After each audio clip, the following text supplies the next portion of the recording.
What the mainstream media was too afraid to tell you about the news this week. This week, while the mainstream media obsessed with pretending border walls don't work, here are the things that happened that really matter.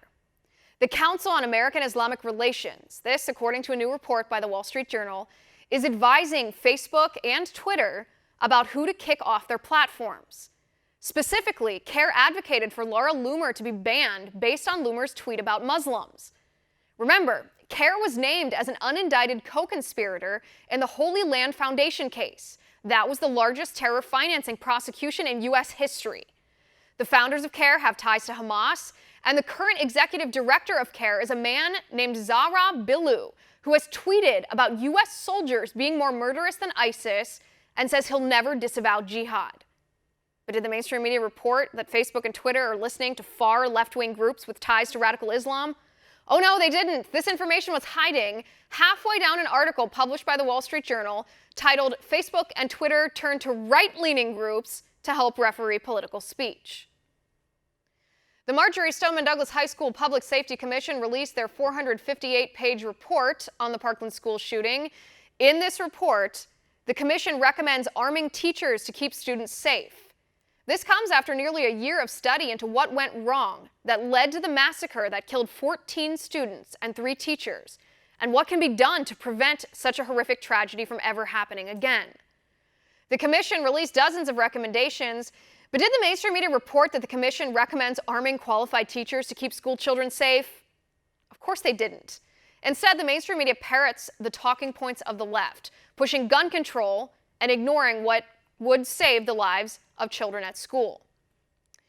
Democrats in the House of Representatives passed a spending bill last week that includes $12 billion, that's billion with a B, in foreign aid, including aid to southern Mexico, but $0 for a wall along our southern border. In fact, not only Democrats, 7 Republicans also voted in favor of that bill. Brian Fitzpatrick, Will Hurd, John Katko, Peter King, Elise Stefanik, Fred Upton, Greg Walden. But did the mainstream media tell you this story?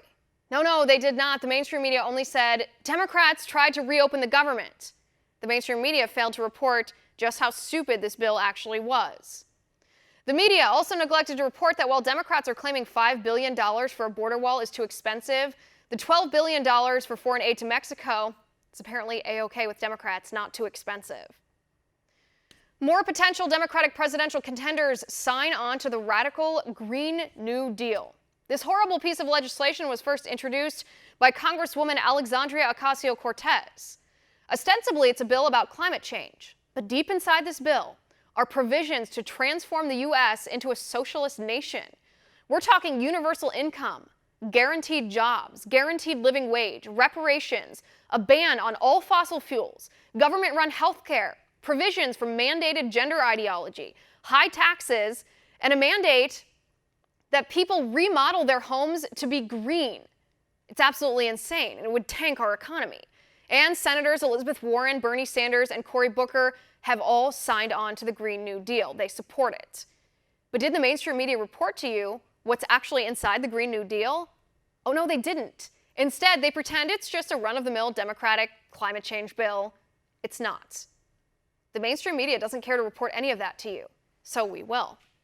And that is my final point. Want to see more videos like this?